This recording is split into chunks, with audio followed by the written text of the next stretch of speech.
yeah, in terms of the defensive end position, not really sure where Akeem Mesdor stands, and that's really the one because he's the one that we can get back because Nigel unfortunately is out for the year.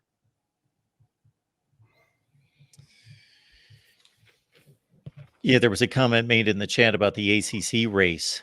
Louisville and Virginia Tech, of all teams, play this Saturday, and the winner of that game will have sole possession of first place in the ACC because they both have one loss in the ACC. And then there's a glut of teams, Miami, one of 6, that have 2 losses.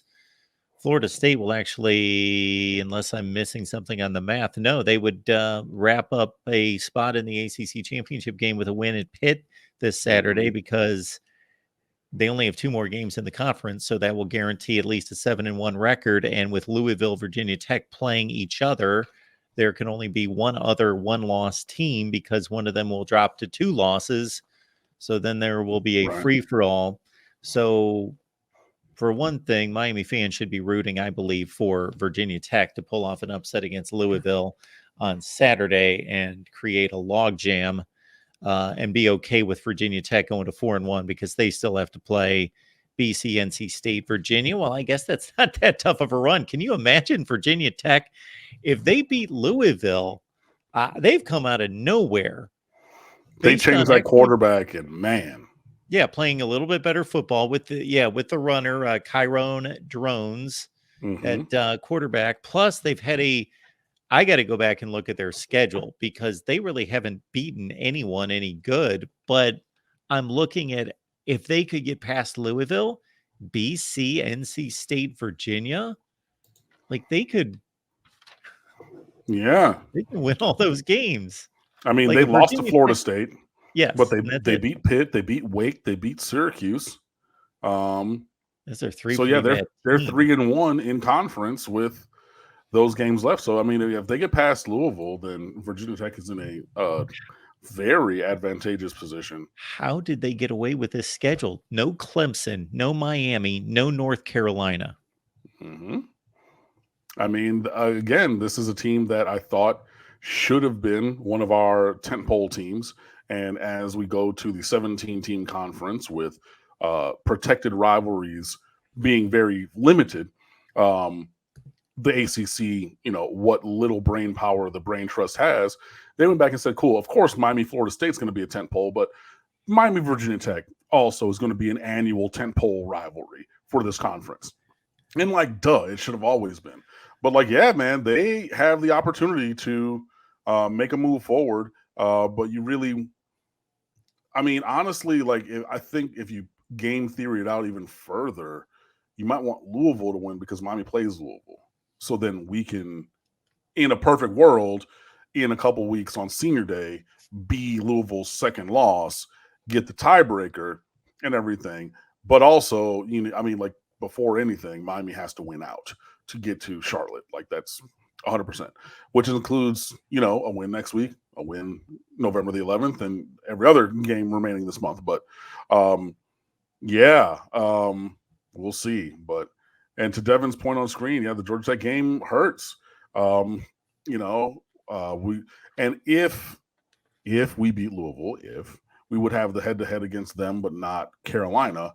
But again, that's pending Louisville and any of their other in-conference results. But yeah, again, even just talking about the situation as we're going down the standings and the path forward, bro, 7-1, 3-1 in conference. If you take a knee against Georgia Tech, I know I said I wasn't going to mention it anymore, but that's the reality. You're one play away from being in the driver's seat and having a more realistic chance than it presently stands. But hey, maybe this team starts has been knocked up against the ropes and knocked down once or twice.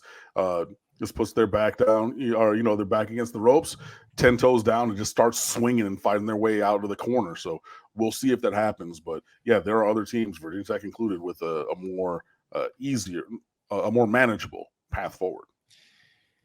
Yeah, I enjoy working through scenarios and situations like this. So I was in the process of producing my Big Ten video, and I was in the process of working on the ACC, and I jotted all this down. And just considering who Virginia Tech had already defeated at 3-1, I just assumed that it was a backloaded schedule, but it's like a nothing schedule. Like, that's crazy. Like, they haven't played anyone except Florida State, and they're really not playing anybody the rest of the way. So, wow, we could see a Virginia Tech team in the ACC championship game. That would be interesting. Mm-hmm. And their other losses were Purdue, Rutgers, and Marshall back to back, which I predicted all of those. But like, yeah, they lost to teams in the non-conference, and people wrote them off, and they're like, we're going to change our quarterback. We're going to switch things up a little bit, and we're just going to quiet. They're staying low in their building to the point where, like, yeah, like they have a real opportunity here coming up this week, but we'll see what happens. Yeah, we could see another Pitt 7-5 in the ACC championship game kind of deal because of out-of-conference losses. Nick Poley, 48, thank you so much for the contribution. Run this scenario and try and figure out the outcome. Miami wins out, so they're 6-2 in the conference. Florida State looks past Pitt and loses. Okay. Louisville beats Virginia Tech. Basically, the culmination of all that is that Florida State, Louisville, Virginia Tech, Miami, North Carolina, Georgia Tech, and Duke all have 2 losses. I'm guessing that's feasible. We don't know. We would have to run all the games. You only did it for like 2 or 3 there, Nick. So I don't know that that's feasible, that could possibly happen. I think they're going to be running into each other way too often. I know Duke and North Carolina play in a couple weeks, and there's all sorts of games going back and forth that. Yeah. So let's remove Duke or Carolina. They both are sitting on 2 losses now, and they play each other at the end of the season. So one of those teams is gone because they won't have 2. From then, it just goes to so many different tiebreakers and things and whatnot. So, like, it is like, I get what you've selected to get us to that point, but like there are other games as well. So I don't believe that all of these teams can end with 2 losses, and that's where playing out the calculus does get a little bit different and difficult because, like, in this instance, so let's pretend that Carolina beats Duke just for the sake of conversation. That means Miami would have 2 losses to 2 of the teams in this group, right?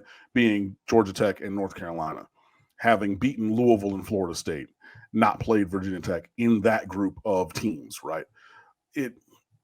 But then, like, who loses to whom, and like and everything else, and like whatnot. So then, like, it just that this is down the road towards the kind of machinations we might have to do. But like there are other data points that would need to be added to get to what the final result would be.